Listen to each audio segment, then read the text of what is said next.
So, what if I told you that, like, 90% of the time you spend practicing a new skill is basically just biologically wasted energy?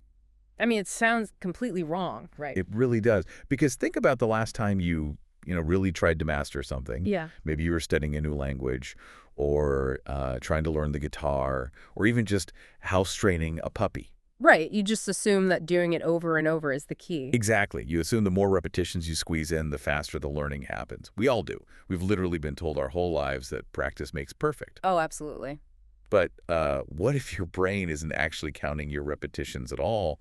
What if instead it's counting the empty, sort of agonizing minutes between those repetitions? It's just a staggering concept to wrap your head around because Yeah. it directly challenges this foundational premise of how we viewed human behavior for, well, over a century. Right, the whole volume game. Exactly. We've always treated learning as a volume game. It's a forward-looking, repetition-based mechanism. You do the thing, you get the reward, you repeat. Simple as that. Or so we thought. But we are currently standing in the middle of a massive paradigm shift in neuroscience right now. Which is why we're doing this deep dive today. Right. We have this compelling new data suggesting that our brains might actually learn by looking backward in time. Backward. Yeah, backward. And the most shocking part is that time itself, not the sheer number of times you practice time, appears to be the master dial that controls how quickly you absorb information. I have to admit, as someone who has spent, entirely too many late nights aggressively cramming flashcards into my brain, We've all been there. finding out that the whole repetition mantra might be biologically flawed makes me a little furious. I don't blame you. I mean, I spent 2 hours last week just drilling Spanish vocabulary back to back, just hammering my brain. And I retained almost none of it the next morning. Typical cramming results. Right. But at the same time, if we can actually understand this, it's basically the ultimate cheat code. That is the perfect way to look at it. So our mission today in this deep dive is to figure out if we have literally been learning wrong. And we're going to pull apart the actual mechanical algorithm of your brain's reward system to do it. Which is wild. And we've got a fascinating stack of sources for this. We really do. We've got the foundational behavioral psychology, the stuff game designers use to keep you hooked to your screens. For classics. Yeah. And then we're looking at cutting-edge, newly published 2026 studies from journals like Nature Neuroscience and Life. Studies that are completely overturning decades-old assumptions, by the way. Oh, yeah. And we're tracking this really fierce, ongoing scientific debate over how the brain actually uses dopamine. It gets pretty heated. It really does. Yeah. And ultimately, we're going to translate all of this incredibly dense biology into practical, actionable protocols from the Huberman Lab. So you can actually hack your own motivation and drive. Exactly. And to be clear for everyone listening, when we say learning, we aren't just talking about, like, memorizing state capitals for a geography quiz. No. We're talking about the core biological mechanism of how your brain wires itself to repeat a behavior. Right, how it decides to pursue a massive life goal. Or conversely, how it locks you into an addiction you can't seem to break. Because it all comes back to the exact same circuitry. It does. So to really appreciate why this new research is causing such a massive earthquake in the scientific community, I think we need to look at the ground they're shaking up. That makes sense. Where did this idea of practice makes perfect even come from in the first place? Well, the ground was essentially paved in the mid-20th century by B.F. Skinner and the behaviorists. Ah, Skinner. Yeah. If you've taken a Psych 101 class, you are definitely familiar with operant conditioning. The classic Skinner box. Exactly, the operant conditioning chamber. So picture a highly controlled laboratory environment, usually just a small, featureless enclosure. And inside, there's a rat or a pigeon and just a single lever or a button. And the animal's just, wandering around, bumping into things, until eventually, accidentally, it hits the lever. Right. And when it performs that specific action, it receives a stimulus. Like a reward. Usually a positive stimulus, yeah. Like a little food pellet dropping into a trough. Or it could be the removal of a negative stimulus, like turning off a mild electric shock on the floor grid. Gotcha. So through pure trial and error, the animal figures out the rule of its universe. Exactly. It learns action A produces consequence B. I press the lever, I get the food. It's literally the most basic definition of cause and effect. It really is. But what Skinner discovered, and what really became the blueprint for modern behavioral design, was that the speed and the sheer frantic intensity of this learning depended heavily on the schedule of those rewards. The schedule. Okay, explain that. Well, if you give the rat a food pellet every single time it presses the lever, it learns the association, sure. It'll press it when it's hungry. Right. But if you introduce randomness, if you use what psychologists call a variable ratio schedule. Where the reward only comes after, like, an unpredictable number of presses. Exactly. Random presses. When you do that, the rat absolutely loses its mind. It just starts hammering the lever obsessively. The intensity of the behavior skyrockets. The rat will press the lever relentlessly, totally ignoring fatigue, sometimes even ignoring its other basic needs. Wow. And as neuroscience evolved, researchers realized that this frantic behavior was being driven by a very specific neurotransmitter. Dopamine. Dopamine, there it is. Yeah. If you go into that rat's brain and chemically block its dopamine receptors, the operant conditioning completely falls apart. Wait, really? It just stops. It just stops. The animal loses the drive to press the lever, even if it knows the food is sitting right there. Dopamine is the engine of the entire system. That is wild. And this isn't just a quirk of rodents, right? Because this maps perfectly, almost terrifyingly well, onto how human beings interact with technology today. Oh, game designers and behavioral economists took Skinner's work and basically weaponized it. They built what they call the compulsion loop. The compulsion loop. Or the core loop. Yeah, core loop. It is this habitual, brilliantly engineered chain of activities that a user just feels completely compelled to repeat. And it always has 3 distinct phases. Okay, what are the phases? First, you have the anticipation of receiving some sort of reward. Okay. Second, you have the activity or the effort that must be completed to actually get it. Right.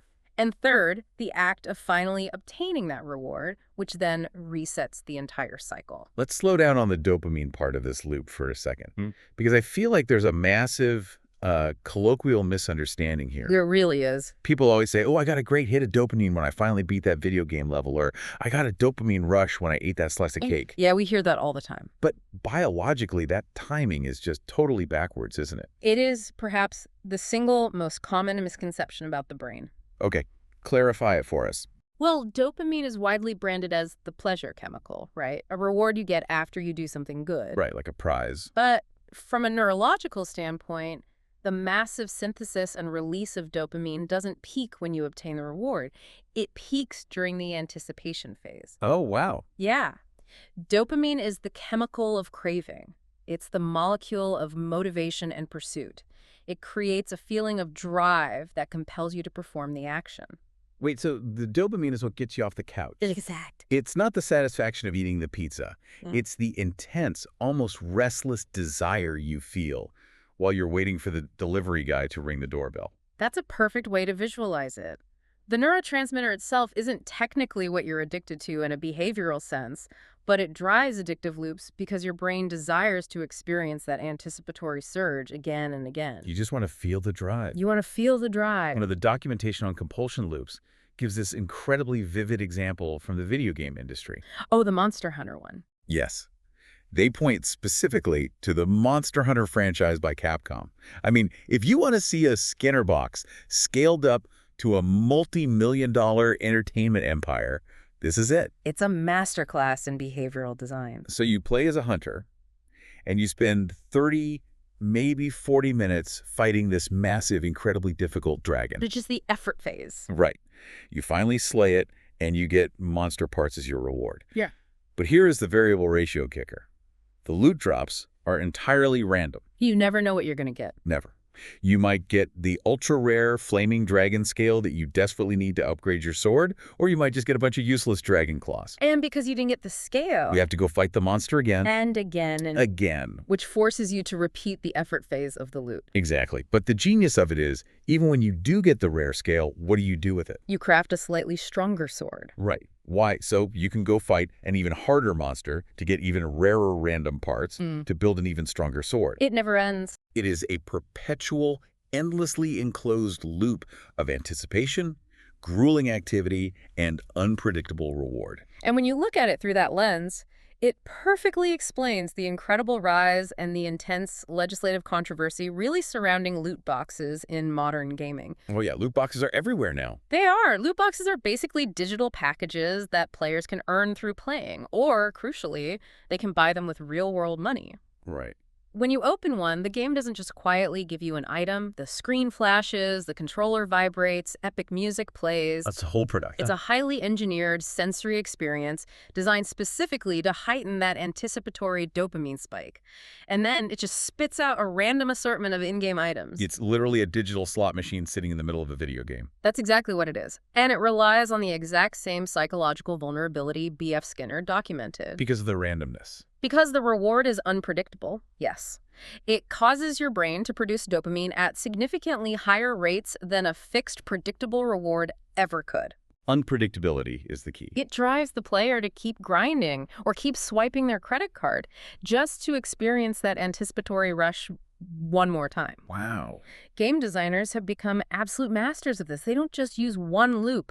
They layer them. Like multiple loops at once. Yeah, you have your core loop of playing the game, but then you have secondary loops, daily login bonuses, seasonal rewards. Oh, right. They even use avoidance schedules, where you aren't playing to win anything at all, you're just logging in to avoid losing your 100-day streak. Oh, man, streaks are so powerful. I've been trying to wrap my head around the underlying assumption we make about all of this, though, and I keep coming back to this analogy. Let's hear it.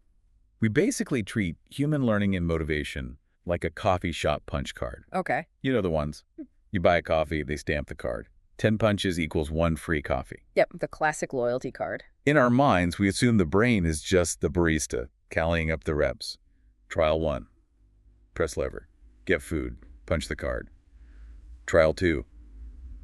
Fight dragon. Gets loot. Punch the card. I like that analogy. We fundamentally believe it's a volume game. 10 repetitions of an action equals 1 crystallized unit of learning. It's a very intuitive way to think about it, and honestly, it perfectly summarizes the trial-based assumption that has been the absolute bedrock of psychology, economics, and artificial intelligence for decades. The trial-based assumption. Right. We view a creature's life experience as a sequence of discrete, isolated trials. We just assume the sheer number of those experiences dictates the strength of the neural connection. But there is a massive, almost philosophical blind spot here. A glaring one. Treating life as a series of discrete punches entirely ignores the medium in which we actually exist. Which is time. Time. Animals and humans don't live their lives in isolated, perfectly compartmentalized trials.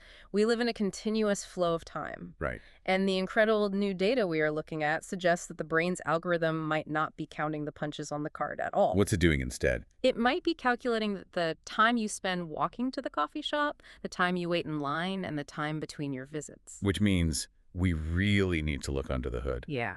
If the brain isn't just a simple punch card tally system, what is the actual math it's using? Well, for the last 30 years, there has been a reigning champion theory in neuroscience that answers this exact question. Okay, let's get into it. It's known as temporal difference reinforcement learning, or TDRL. TDRL. Yeah. It is an incredibly elegant, computationally powerful model. The core premise of TDRL is that animals and you and I are fundamentally prediction machines. Yes, machines. We don't just react to our environment, we actively navigate it by constantly subconsciously predicting the future. We estimate the value of our current state. And value means something specific here, right? Yes, in this context, value has a very specific mathematical definition. It is the time-discounted expectation of all future rewards. Okay, let's unpack time-discounted expectation, because that sounds a little like finance jargon. It does. That essentially means the closer I am to getting the thing I want, the higher the value of my current moment, right? Exactly. Like walking toward a bakery. When I'm 3 blocks away, I expect a croissant eventually, but it's far away, so the value is low. Right. When I'm standing outside the door and I can smell the butter, the expectation is immediate, so the value is incredibly high. That's a perfect translation of the math. But the critical question TDRL asks is, how do we learn to assign those values? Okay. How did you learn that the smell of butter predicts a croissant? Good question. According to the temporal difference model, learning only happens when there is a surprise. When there is a discrepancy between your prediction and reality. We call this a reward prediction error, or RPE. So if my prediction perfectly matches reality, my brain essentially sleeps through it. Exactly. If you walk down the same street every day, predict you'll see a stop sign and you see the stop Yeah. sign. There is zero prediction error. Because I knew it was there. Right. Your internal model of the world is perfectly accurate. There is no need to update the model, therefore you learn nothing. Okay, but what if something unexpected happens? Imagine you were walking down that same boring street, expecting absolutely nothing to happen, and suddenly a crisp $20 bill blows directly into your face.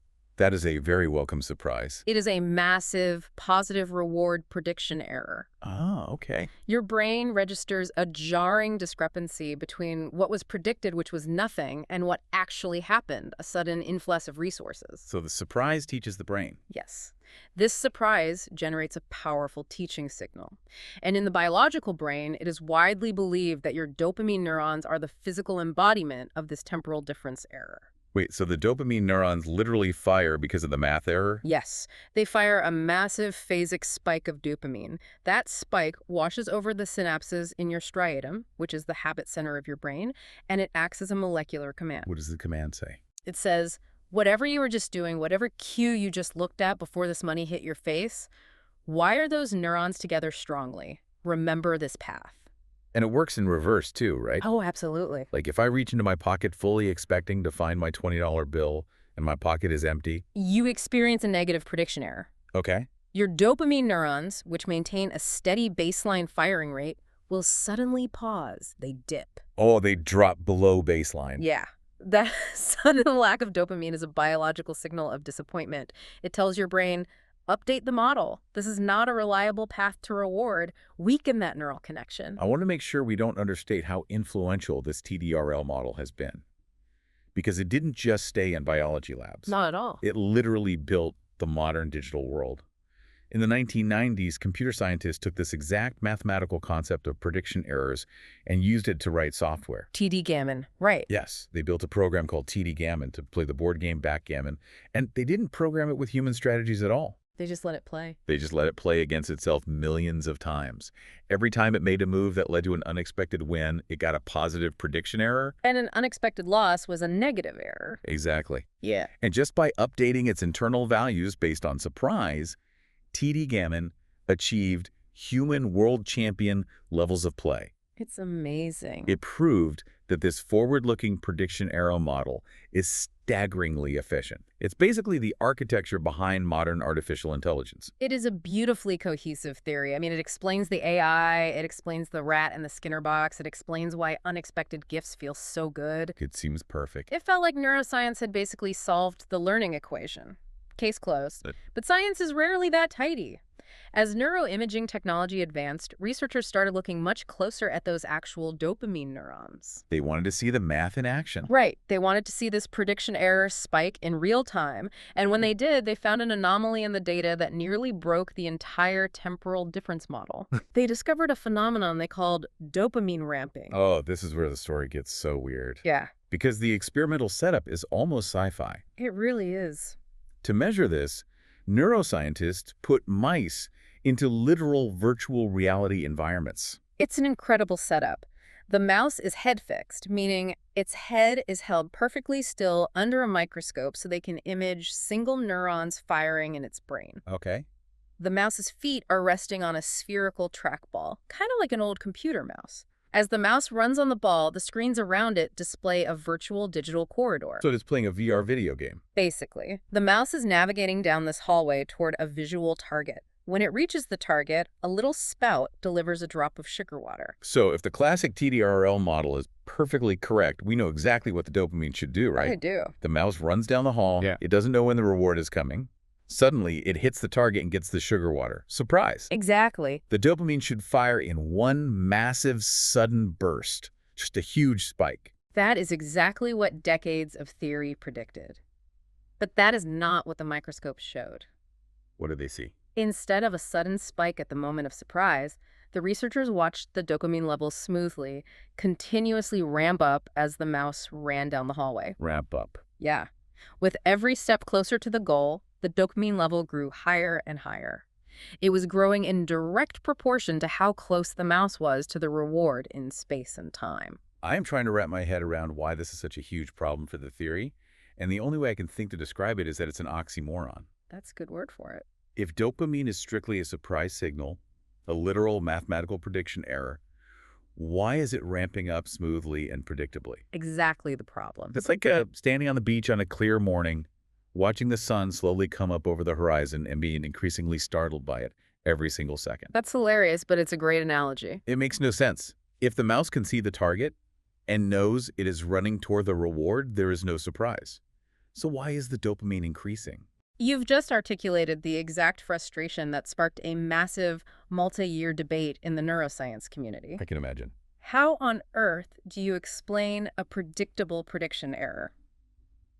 The scientists loyal to the TD model, the ones who had built their entire careers on it, they scrambled to defend it. What did they say?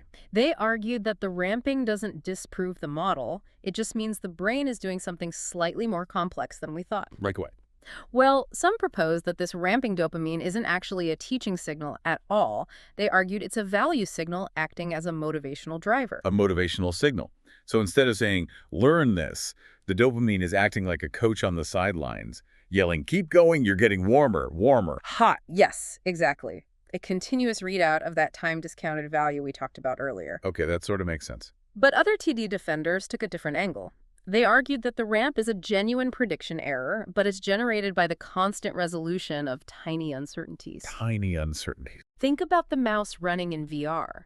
As it moves, the visual environment flows past its eyes. That optic flow provides continuous sensory feedback. Right. Maybe the mouse is never 100% sure it's going to make it, so every single step it takes, every millimeter it moves forward, resolves a tiny fraction of that uncertainty. Oh, I see. That generates a micro-prediction error. And if you string hundreds of those micro-errors together incredibly fast, it looks like a smooth ramp on a brain scan. So the TD loyalists are looking at this bizarre data and saying, look, the engine isn't broken, we just need to add a few more variables, maybe tweak the sensory feedback parameters, and the math still works. Exactly. They wanted to save the forward-looking prediction model at all costs. Right. But this friction, this desperate struggle to explain ramping dopamine, combined with the lingering discomfort of treating continuous life as a series of arbitrary, discrete trials, it opened the door for something completely new. A new challenger. A group of researchers looked at all these convoluted workarounds and asked a very dangerous question. What if the model is just wrong? Wow. What if we don't learn by predicting the future at all? What if we learn by flipping the arrow of time backward? Which brings us to the real paradigm shift. Yes. The 2026 study published in Nature Neuroscience by researchers Burke, Nambudiri, and their colleagues. It's a landmark paper. Reading the methodology of this experiment is just fascinating because it doesn't use massive supercomputers or complex virtual reality. No, it's incredibly grounded. It is an elegantly simple behavioral test, but the results completely shatter that coffee shop punch card analogy we built earlier. It is brilliant in its simplicity. They wanted to directly attack the trial-based assumption. They wanted to know, does your brain care about the number of times you practice, or does it care about the time that elapses between your practice sessions? Time versus reps. Exactly. To test this, they used the most classic setup in the book, Pavlovian trace conditioning. Okay, how does it work? They took head-fixed mice and played a very brief, a quarter of a second long auditory tone. Just a high-pitched beep. That's the conditioned stimulus. Shortly after the beep finished, they delivered a single drop of sucrose water to the mouse's mouth, the unconditioned stimulus. So it's beep, tiny pause, sugar water, beep, pause, sugar water. Right. The mouse has to learn that the sound predicts the calories. And the researchers measure this by watching the mouse's mouth, right? Yes. If the mouse starts licking the little delivery spout as soon as it hears the beep, before the water actually arrives, it means the brain has successfully wired the association. The learning has clicked. Precisely. Now, here is where the experiment gets clever. They took their mice and split them into two entirely separate groups. Okay. The physical environment was identical. The beep was identical. The sugar water was identical. The only variable they changed was the intertrial interval, the ITI. The ITI, what is that? This is the amount of dead, empty time the mouse spends sitting in silence between one beep reward pairing and the next. Okay, lay out the two groups for us. Group 1 was the rapid-fire group. They had a 60-second ITI. They heard a beep, got a reward, and then waited 1 minute. Then beep, reward. So just 1 minute of waiting. Right.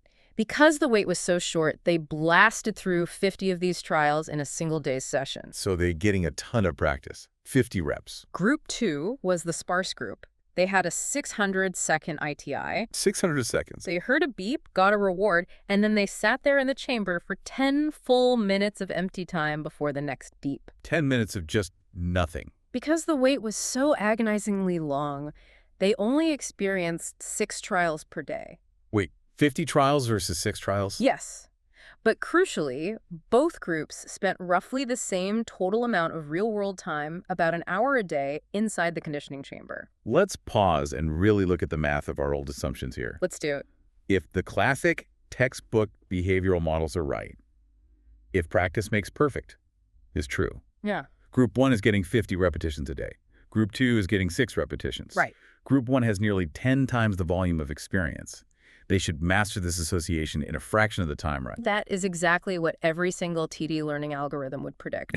Volume should win. But the behavioral results were astounding. The researchers tracked the exact trial where each mouse showed robust, consistent anticipatory licking the moment the learning really clicked.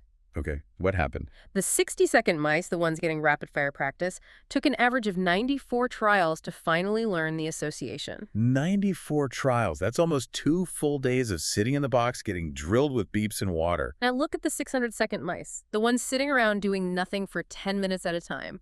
They learned the exact same association in just 8.8 trials. Wait, 8.8 trials. They learned it in a single afternoon on a tiny fraction of the practice. They did. Think about what that implies. The researchers removed 90% of the experiences from these mice. That's crazy. They took away 9 out of every 10 practice reps. And it had absolutely zero effect on the total elapsed time it took to condition them. Because both groups took about 2 hours of total box time to learn it. Exactly. A 10-fold increase in the dead time between trials resulted in 10 times more learning per single experience. The learning rate scaled perfectly, flawlessly, with the time between the rewards. This is genuinely mind-blowing. It implies that for the first group, those rapid-fire mice, 9 out of 10 of those beep water pairings were essentially wasted metabolic energy. Biologically wasted. The brain simply didn't care how many times it happened. It only cared about the spacing. Right. And they didn't just measure the outward behavior, right? They were looking directly at the dopamine. Yes, using fluorescent sensors implanted in the nucleus accumbens, they were able to watch the dopaminergic learning in real time. They literally watched the neural circuits rewiring. And the biology perfectly matched the behavior. The dopamine neurons of the 600-second mice reorganized and started firing in response to the beep 10 times faster in terms of trial count than the 60-second mice. That was just incredible. The total real-world time it took to learn the rule was a constant, regardless of whether you crammed 100 trials into that hour or just 10. The conclusion is inescapable. Total learning is determined by time, not by count. I feel like that result alone should rewrite textbooks. Yeah. But the paper details a second experiment they ran, dealing with partial reinforcement that is even more counterintuitive. Oh, this one really breaks the old model. If you are stuck in the old punch card way of thinking, this next finding makes zero logical sense. It is the partial reinforcement paradox. They went back to the 60-second ITI setup, so 1 trial every minute. Okay. But this time, they made the cue unreliable. They only gave the sugar water 50% of the time. So half the time it's a lie. Exactly. So the timeline looks like this. Beep, sugar water. A minute passes, beep, nothing. A minute passes, beep, nothing. A minute passes, beep, sugar water. So you've just made the beep a terrible predictor of the reward. It lies half the time. By any rational logic, if the cue is less reliable, it should be significantly harder for the brain to learn the association. You would think so. It should take more rewarded trials to figure out the rule because there's so much noise in the data. But again, the brain completely defied our logic. The mice in the 50% partial reinforcement group actually learned the association in fewer rewarded trials than the mice who were rewarded 100% of the time. Wait, what? To put numbers to it, it took the 50% group about 45 rewarded trials to lock in the learning. Remember, the 100% reliable group took 94 trials. How is that possible? How does a lying, unreliable cue lead to vastly faster learning every time a reward actually shows up? Because the brain isn't counting the cues, it's measuring the inter-reward interval, the IRI. The inter-reward interval. Look at the timeline again. Because they were only rewarded 50% of the time, the average real-world time between the actual drops of sugar water doubled, from 60 seconds to 120 seconds. And what did we learn from the first experiment? The learning rate scales proportionally with the time between rewards. Exactly. Because the time doubled, the learning rate per reward doubled. Yeah. The brain completely ignored all those empty, unrewarded beeps in the middle. It was solely calculating the temporal distance between the meaningful events. Okay, we desperately need to introduce the new theoretical model they propose to explain this, because TD learning clearly cannot handle this math. Not at all. The new framework is called ANCCR, Adjusted Net Contingency for Causal Relations. It's a dense acronym, I know, but the underlying concept is beautiful. The ANCCR framework completely flips the arrow of time. Flips it backward. Remember, classic TD learning is perspective. It looks forward. I just heard a beep, therefore I predict a reward will happen in the future. Right. ANCCR says no. ANCCR is retrospective. It looks backward. I've been trying to visualize this, and the best analogy I can come up with is a police detective. A detective. I love it. Instead of a fortune teller predicting the future, the brain is a detective arriving at a crime scene. The drop of sugar water is the crime scene. Okay. The reward happens, and the brain says, whoa, a massive influx of calories just arrived. Why? Let me rewind my memory tape and look backward in time to see what suspicious characters were hanging around before this happened. It retrodicts the past. That is a phenomenal analogy. When the unconditioned stimulus hits, the brain immediately searches its recent memory buffer. It looks for preceding cues. It checks the tape. Right. Did I see a flash of light? No. Did I hear a beep? Yes, there was a beep. It forms a retrospective association. This reward was preceded by a beep. Okay, but how does it act on that? Well then, using a mathematical principle very similar to Bayes' theorem, the brain seamlessly converts that backward-looking knowledge into a forward-looking action. Oh, I see. It says, since rewards in my past are usually preceded by beeps, the next time I hear a beep, I should probably start licking the spout. That makes intuitive sense. But how does the detective analogy explain the weird time scaling? Why does waiting 10 minutes between rewards make the brain learn 10 times faster from a single beep? To understand that, ANCCR introduces a concept called the eligibility trace, which is heavily influenced by what they call environmental timescales. Environmental timescales. Think of your memory buffer that tape the detective rewinds like a patch of wet cement. If you want to survive, you can't remember every single tiny detail of your life forever. Your brain would run out of storage. So the cement eventually dries and hardens, and you can no longer press new associations into it. Makes sense. The brilliant insight of ANCCR is that the speed at which this cement dries is flexible. It constantly adapts to the overall rate of events in your environment. Let's see if I have this right. If things are happening really, really fast, like our 60-second mice getting bombarded with beeps and water, or, a teenager scrolling rapidly through TikTok, Good modern example.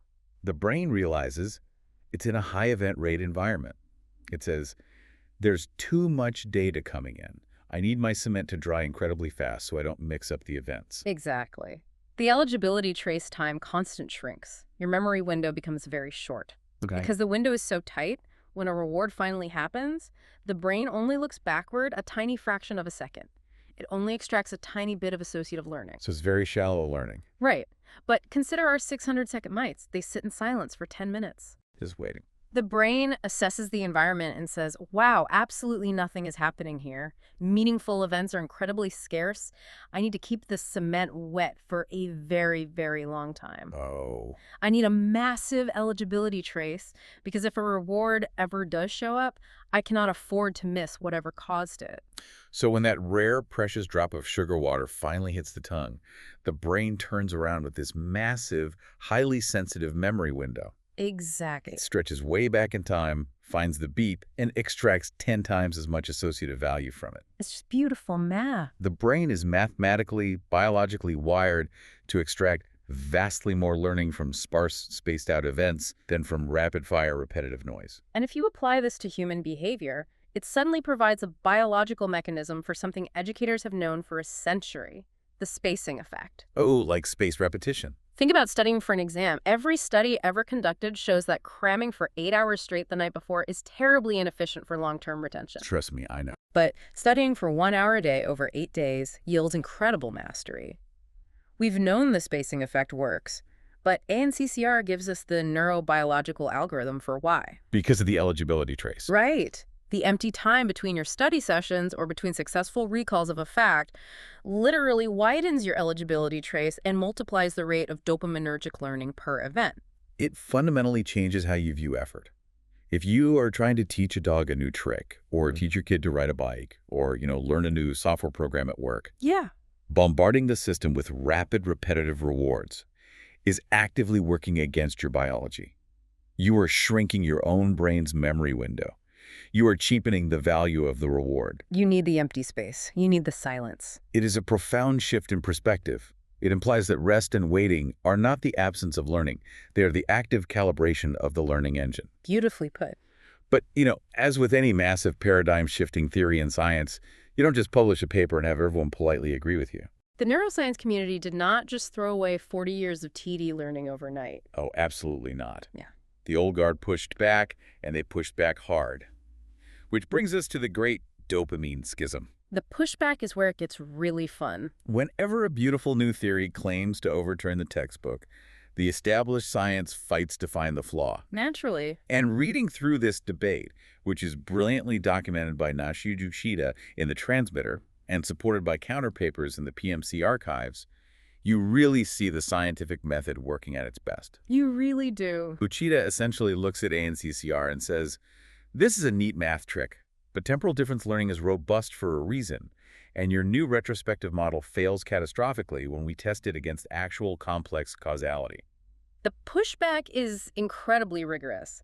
The TD loyalists wanted to find an experimental setup where the forward-looking prediction model and the backward-looking ANCCR model made completely different predictions about how an animal would behave. And they found one. They found their battleground in a classic behavioral test known as contingency degradation. Contingency degradation. Okay, let's walk through this carefully because this is where the detective analogy gets put on trial.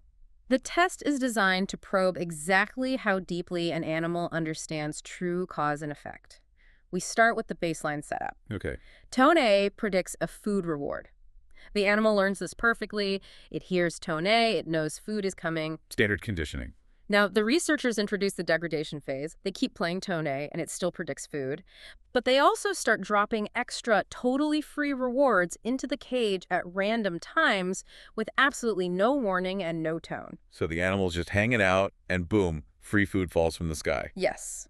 The contingency, the exclusivity of the relationship between tone A and the food has been degraded. The reward isn't special to the tone anymore. It just happens randomly anyway. Makes sense. Both the classic TD model and the new ANCCR model predict the exact same outcome here. The animal will stop responding as strongly to tone A. And does it? The behavioral data and the dopamine recordings confirm this perfectly. The dopamine spike to the tone shrinks. The animal learns that tone A isn't that important anymore. Okay, so round one is a tie. Both models correctly predicted the animal's behavior. But here's the critical control experiment, the twist that Uchida and his colleagues used to trap the ANCCR model. Oh, I love a good trap. They ran the exact same degradation setup with one tiny change. Right. What if, instead of the extra free rewards being totally random and uncued, you give them their own separate cue? Okay, so tone A perfectly predicts a reward. And now, a new sound, let's say a flashing light, perfectly predicts the extra rewards. Exactly. The total sheer volume of rewards the animal eats is mathematically identical to the first experiment. The environment is just as rich in calories. Right. But now, every single reward is explained by something. Tone A explains its rewards, and the light explains its rewards. What happens to the animal's reaction to tone A? Well, logically, the animal should realize that tone A is still a perfectly valid, valuable predictor of its specific food. And that is exactly what living, breathing animals do. When the extra rewards are cued by a different stimulus, the animal's learning and dopamine response to tone A remains completely intact. The dopamine spike doesn't just... It doesn't drop at all. No, it stays completely intact. The animal understands tone A brings food. The light also brings food. They are both highly valuable. And this is where the backward-looking ANCCR model drives straight off a cliff, right? It fails completely. Let's look at the math of ANCCR. How does the retrospective detective figure out if a cue is valuable? Good question. It calculates contingency by taking the number of rewards that happen after the cue and simply subtracting the overall background rate of rewards in the environment. Wait, it just subtracts. It's a very blunt subtraction. ANCCR says, I hear tone A, I get food. But wow, there is a ton of food in this cage all the time anyway, so tone A must not be causing it. Because ANCCR doesn't know why the other food is there. It just sees the total volume.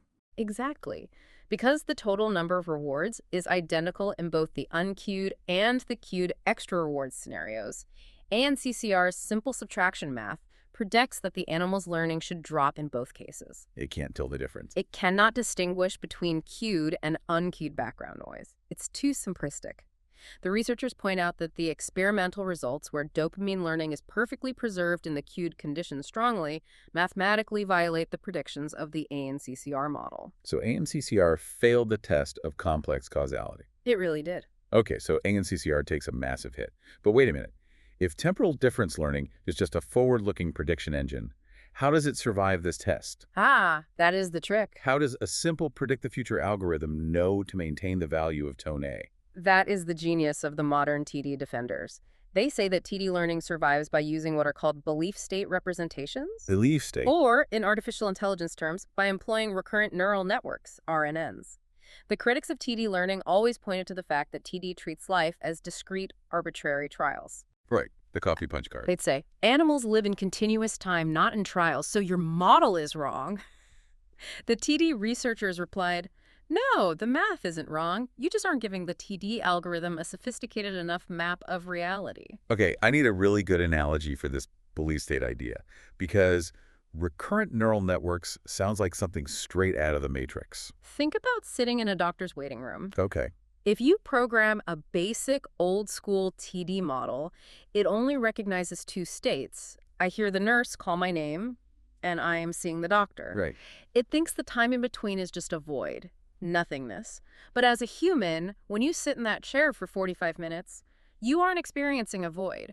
Your brain is actively maintaining an internal state of waiting. Oh, I see. You are holding a belief about your context. Yes, you hold a belief. Like I have a song playing in my head, I'm annoyed about the magazine selection, I'm actively experiencing the passage of time. Exactly. A recurrent neural network does this computationally by feeding its own output back into its input. It essentially keeps the song playing in its head. That's so. It maintains an internal memory of its current context. So what happens if we allow the TD model to treat the empty time between trials, the intertrial interval, as its own specific active state? Let's call it the wait state. So the animal isn't just doing nothing. It is actively inhabiting the wait state. Now, apply this to the contingency degradation experiment. In the first scenario, with the random free rewards dropping from the sky, they are dropping during the wait state. Okay. Because of prediction errors, the wait state itself begins to acquire high value. The animal learns, hey, just sitting around waiting is actually highly profitable. Oh, wow. And because waiting is so profitable, it competes with tone A. The animal thinks, tone A is fine, but honestly, just standing here is pretty great, too. So the value of tone A degrades. Brilliant. Now look at the second scenario, where the extra rewards are preceded by a light. The cued scenario. Right. When the light flashes, the animal transitions out of the wait state and into the light state. The reward happens during the light state. Okay, so the light gets the value. Therefore, the light acquires all the value. The wait state remains completely valueless. Nothing good ever happens when it's just quiet.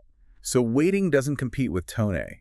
Tone A retains its full value, and the light retains its full value. Exactly. The TD model perfectly predicts the animal's behavior. By giving the simple TD algorithm a more complex, realistic internal map, a belief state that includes the reality of waiting, it suddenly explains everything. That is just elegant. It explains the contingency degradation data. It even explains the weird ramping dopamine we talked about earlier by viewing the ramp as a sequence of rapidly transitioning microstates as the mouse gets closer to the goal. So TD survives. The TD defenders proved that you don't necessarily need to throw out the forward-looking prediction error model, and you don't need a retrospective detective. You just need an algorithm that understands context. This debate is wild.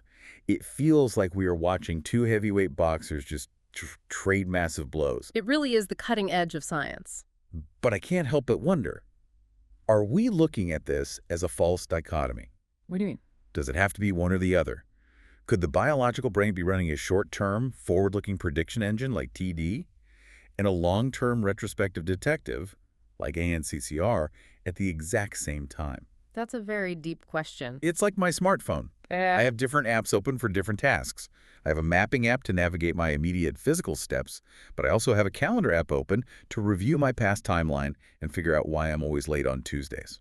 That is an incredibly sophisticated question, and frankly, it reflects exactly where the cutting edge of modern neuroscience is heading right now. Really? Biological systems are rarely binary, winner-take-all designs. Evolution loves redundancy, it loves parallel circuits. I really appreciate your smartphone app analogy because recent structural evidence points precisely to this kind of dual app architecture. Where are they seeing this physically in the brain? One of the most fascinating examples comes from research on Drosophila, the common fruit fly. Fruit flies. Yeah. Scientists map out the fruit fly brain because it's small enough to understand completely, but complex enough to show real learning. They specifically study a region called the mushroom body, which is the fly's associative learning center. Okay. And what they've discovered is that dopamine neurons are not a monolith. They are incredibly heterogeneous. Meaning they aren't all doing the same job. Exactly. They operate in anatomically distinct parallel compartments. You have a specific set of dopamine neurons that only fire in response to rewards. Right. Right next door, you have a completely different set of dopamine neurons that only fire in response to punishments or aversive stimuli. So the fly literally has a this is great app and this is terrible app running simultaneously. Yes, and they interact in complex ways. While learning about a reward happens by strengthening synapses in the reward compartment, the act of unlearning a behavior, extinguishing a habit, doesn't just erase the reward memory. What does it do? It actively strengthens synapses in the opposite, punishment compartment. It is a dual process architecture. That's incredible. And moving up to mammals, many leading researchers now propose that the brain uses a model-free system, which is basically just rigid habits and pure TD prediction errors running in parallel with a model-based system. And what's the model-based system? That's a complex cognitive map that can look backward, plan forward, and constantly update the rigid habits. So the debate is far from over. TD learning took a hit from the 600-second mice, but it defended its title by evolving belief states and recurrent neural networks. Exactly. The ANCCR exposed a massive, undeniable flaw in how we think about the spacing of learning, even if subtraction math isn't perfect yet. It's a work in progress. But stepping back from the theoretical warfare, what is absolutely unequivocally clear across all these papers, models, and fruit fly brains is that dopamine is the universal currency of this entire system. Absolutely. It encodes the value of your work, it signals your proximity to your goals, and its power scales directly with the temporal spacing of your life. Which naturally leads us to the most pragmatic question of this entire deep dive. Bring it home. If dopamine is the literal currency of human motivation, how can you and I actually manage our own dopamine bank account? Exactly. We have spent an hour deep in the theoretical weeds, talking about head-fixed VR mice and Bayesian detective math. It is time to translate this into actionable biology. Yes, the protocols. For this, we are drawing heavily on the protocols detailed in the Huberman Lab newsletter, which focuses specifically on the biological tools you can use to manage dopamine, improve motivation, and sustain long-term drive. The foundational concept in these protocols aligns perfectly with everything we've just discussed about systems and baseline states.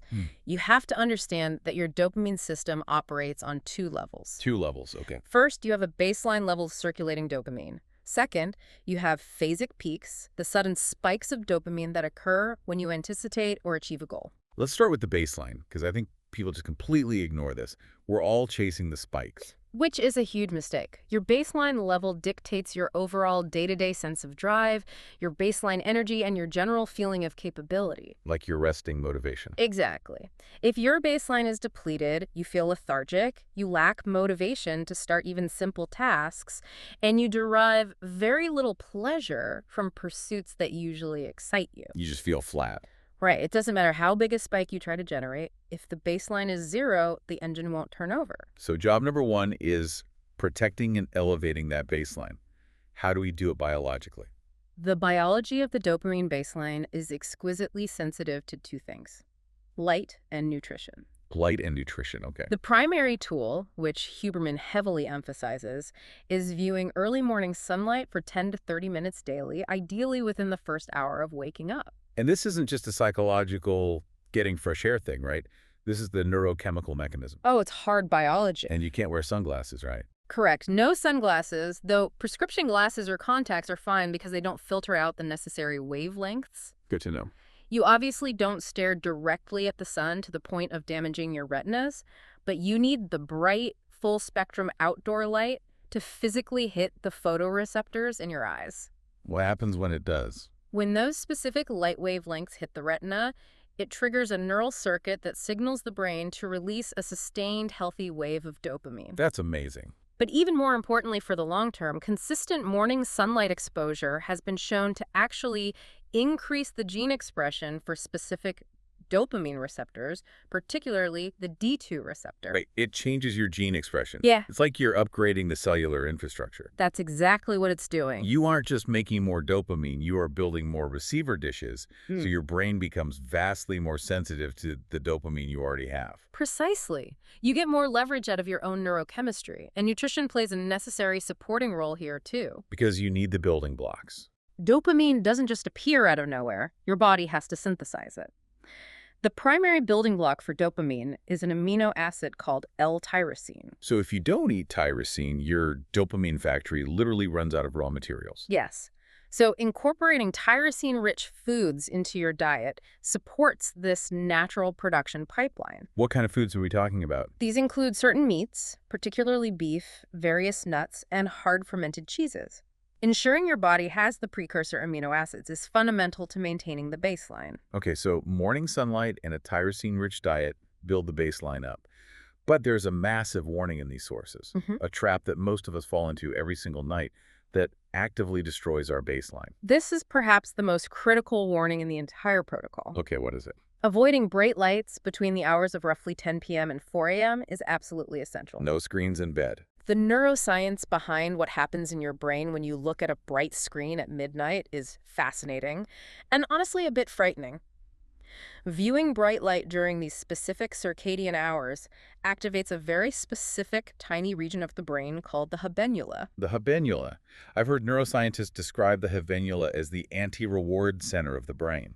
That is a highly accurate functional description. If the nucleus accumbens is the accelerator for motivation, the habenula is the emergency brake. And light triggers it. Yes. When the habenula is activated by late-night light, it sends inhibitory signals that drastically reduce the amount of circulating dopamine in your system. It actively suppresses your reward circuitry. But why? Why would evolution design an anti-reward center that gets triggered by light? From an evolutionary standpoint, if you are experiencing bright light in the middle of the night, something in your environment has gone terribly wrong. Oh, like a fire. Your circadian rhythm assumes it should be dark. Light at 2 a.m. is a biological error signal. The brain's response is to shut down exploratory, reward-seeking behavior to kill your motivation so you stay put and stay safe. That makes total sense. So when you sit in bed scrolling through your intensely bright phone at midnight, you aren't just disrupting your melatonin and ruining your sleep architecture. You are actively chemically neutering your own ambition. Yes, you are crushing your dopamine baseline for the entire next day. The protocols also explicitly warn against using melatonin supplements for sleep, as exogenous melatonin has been shown to further decrease dopamine levels. That is terrifying. Okay, morning sunlight, eat your L-tyrosine, and for the love of God, put the phone away at 10 p.m. to protect the baseline. Exactly. But what about the peaks? The spikes? Earlier, we spent a lot of time talking about Skinner boxes and how variable ratio schedules those unpredictable random rewards, like in Monster Hunter, drive the most intense learning and compulsive behavior. The compulsion loops. How do we use that on ourselves without just turning into gambling addicts? This is where we transition from protecting the baseline to actively managing our dopamine peaks to prevent what psychologists call extinction. Extinction. The trap of modern productivity is that we think we need to celebrate every single victory.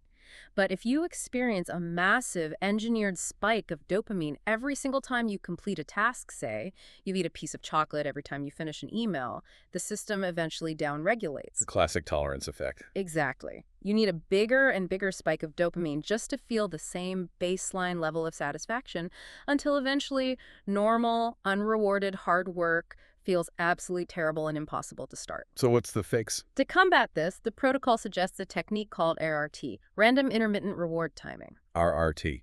This is essentially taking the casino slot machine psychology and weaponizing it for your own productivity. It is the exact same underlying mechanism B.F. Skinner discovered, but applied consciously. The rule is simple. You must celebrate your wins to reinforce the behavior, but you must not celebrate every single win. You have to be unpredictable. You introduce unpredictability into your own reward schedule. So practically speaking, if I'm studying for a massive certification exam, or I'm trying to stick to a tough gym routine, and I hit a milestone, what do? You flip a coin. Literally or metaphorically, sometimes when you hit a milestone, you treat yourself. You go out for a nice dinner, you buy the shoes you wanted, you allow yourself the massive dopamine peak. Okay, but when the coin lands on tails? That is the crucial part. You simply acknowledge the milestone internally and you go straight back to work. No celebration, no reward. By randomly denying yourself the reward, you keep your dopamine system guessing.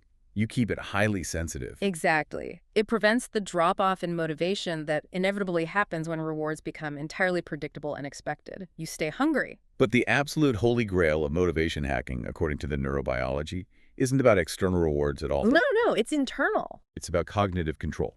It's often referred to as the belief effect. And this ties directly back to the human prefrontal cortex and our ability to exert top-down control over our deep brain structures. This is the part that sounds like self-help magic until you see the actual brain scans. It is deeply empowering neuroscience. We tend to think of dopamine as a primitive, reflexive chemical. A dog gets a treat, dopamine spikes. The environment controls the chemical. That's the old view. But in humans, the prefrontal cortex, the advanced executive control center behind your forehead, has massive neural projections directly down into the dopamine reward pathway. It's physically wired. This physical wiring means that your subjective belief about your progress literally dictates your chemical state. It is a measurable biological effect. When you consciously acknowledge that the painful effort you are exerting right now is actively moving you toward a goal you value, your prefrontal cortex signals the release of dopamine. So it's not just a psychological placebo. Telling yourself, I'm doing a good job, actually causes a physical release of molecules. It really does. The ultimate hack is that you must consciously, repeatedly train your brain to associate the feeling of winning, not with the final trophy, but with the effort process itself. The grind. If you can train your brain to release a microspike of dopamine in response to the friction of hard work learning to love the grind, you have unlocked a completely internal, infinite source of motivation that is entirely under your cognitive control. You don't need a slot machine. You are the machine. Precisely. And there are incredibly simple physical hacks to trigger the state of readiness when you are struggling to focus, too. Oh, like visual spotlighting. Yes, this draws heavily on the work of researchers like Dr. Emily Belcetis at NYU. Spotlighting involves physically focusing your visual attention on a specific narrow point, say a spot on the wall or your computer monitor for a sustained period, usually 30 to 60 seconds. Just staring at a dot. Why does that work? Because the visual system and the autonomic arousal system are deeply interconnected. When you intensely narrow your visual field, it acts as a stressor that recruits a specific medley of neurochemicals, including dopamine and epinephrine or adrenaline. It puts you on alert. It physically puts your brain and body into a state of high readiness, elevated heart rate, and clear tunnel-like focus, preparing you to tackle the hard work. Okay, we need to address the danger zone before we finish. Supplementation and what the protocols call layering. Because anytime people hear about dopamine hacking, they immediately look for a pill. It's a natural inclination, but dangerous. The Huberman protocol does mention using over-the-counter compounds to temporarily spike dopamine before a session of deep cognitive or physical work. We mentioned L-tyrosine, usually 500 to 1,000 milligrams. They also mention alpha-GPC, usually around 300 milligrams, which increases acetylcholine to dramatically sharpen focus. These can be highly effective tools when used appropriately and sporadically, say, 30 minutes before a critical exam or a massive workout. But the sources come with a severe, flashing red warning about the dangers of layering these stimuli. This layering concept is huge, and I think everyone is guilty of it. Let me try an analogy. Let's hear it. Spiking your dopamine to enhance your motivation is exactly like salting your food. A little bit of salt, a cup of coffee, maybe a targeted supplement. A clear goal makes the effort taste great. It enhances it. It brings out the flavor of the work. You enjoy the process. But what most people do is unscrew the cap and dump the entire shaker of salt onto their meal. That is exactly what happens. They layer a massive dose of a pre-workout energy drink, plus loud, aggressive, high-tempo music playing in their headphones, plus a stack of smart drugs, plus having their phone on the desk buzzing with social media notifications. Just a wall of dopamine. These stack 5 or 6 massive dopamine triggers on top of the workout itself. And the biological result is catastrophic for long-term drive. I strongly agree with your analogy, and we can connect it directly back to everything we learned today. How so? When you flood the system constantly with layered, massive, artificial dopamine spikes, two things happen. First, you severely downregulate your dopamine receptors. You build an immense tolerance. The salt stops working. Second, if we look back at the ANCCR model, you are essentially creating that rapid-fire, high-event rate environment. You are bombarding the brain. Oh, the 60-second mice. Yes. As a result, the brain's eligibility trace violently shrinks. The environment is too stimulus-rich, too loud.